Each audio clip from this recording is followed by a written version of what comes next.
My name is Daniel Scott with UDAYA.com, and this is Average Yoga, a series of easy-to-digest yoga tutorials for people who don't do yoga yet. Take what you like, leave what you don't, go at your own pace, and learn to build your practice from the ground up. Vinyasas.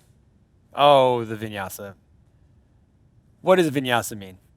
Vinyasa means to flow.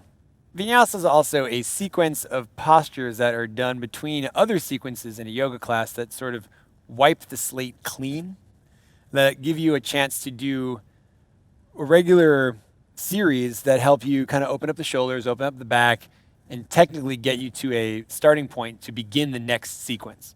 But oftentimes, when you hear the term vinyasa and then the teacher takes you through something very quickly, it's at a pace that you're maybe not comfortable with, so you rush. And the unfortunate part about rushing through a vinyasa is that you overlook all of the beauty and importance of the actual poses in that sequence and the benefits they can give you.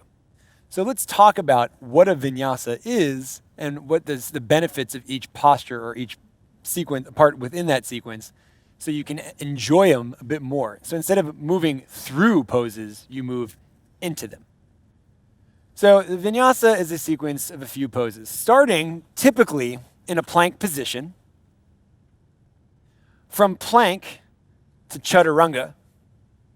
From chaturanga to upward facing dog, or as I like to call it, upward facing something.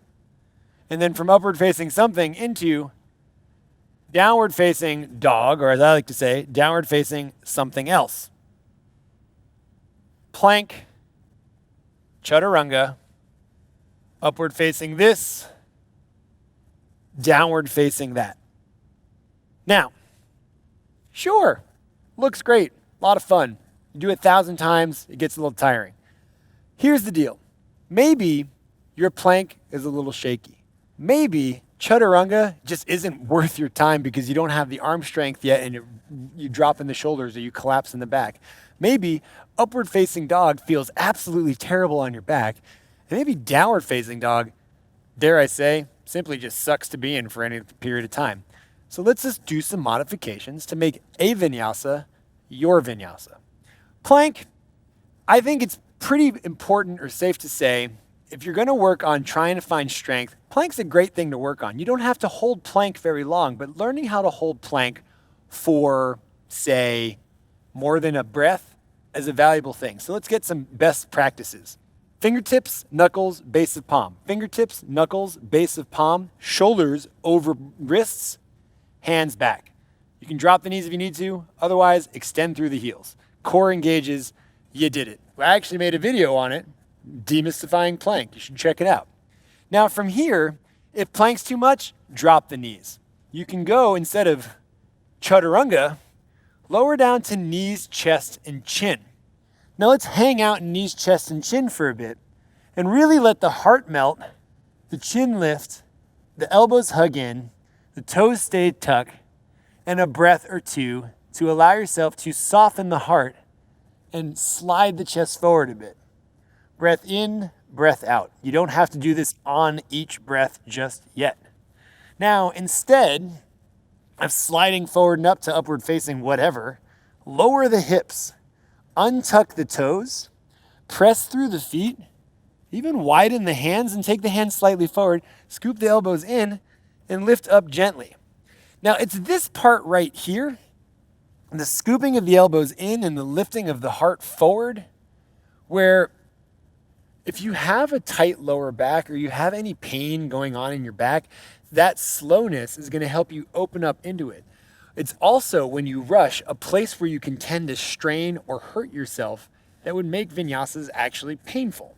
So this part right here, slowly scooping the elbows in to open the shoulders, pressing into the hands to lift the heart, and gazing forward. I have my toes tucked. Try to keep the feet flat if you can.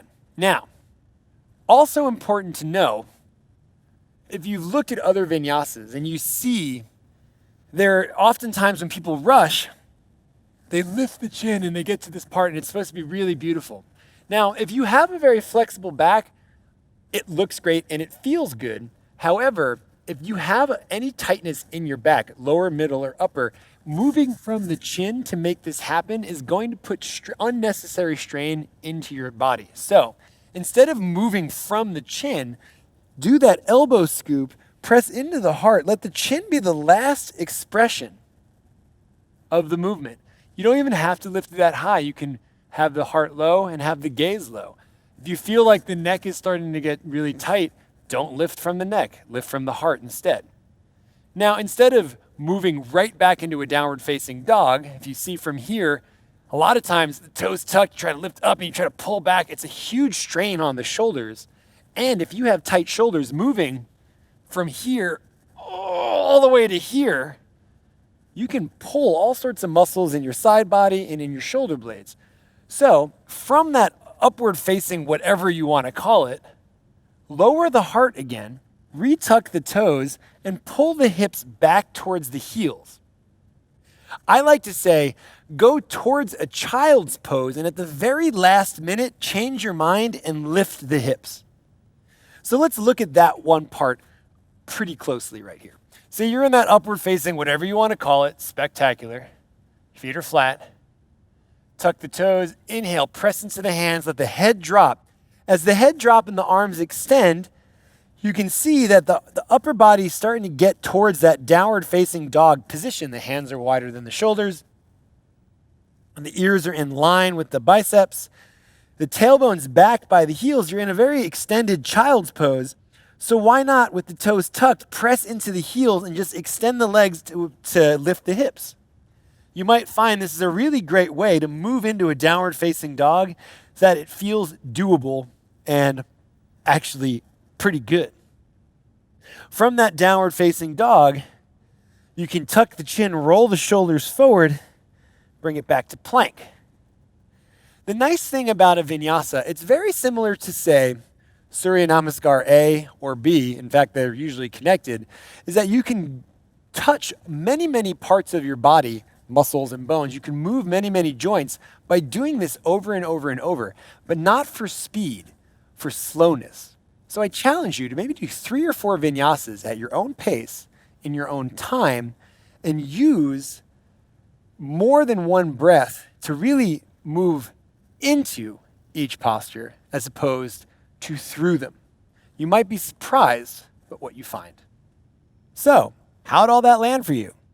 Hopefully it sparked a fire. And if you're looking to fan the flame, head over to UDAYA.com and enter the promo code AVERAGE JOGA.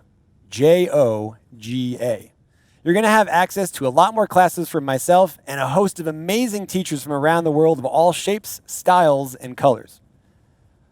By all means, let this serve as a great foundation to build a home practice on that you can have for the rest of your life. Enjoy, enjoy.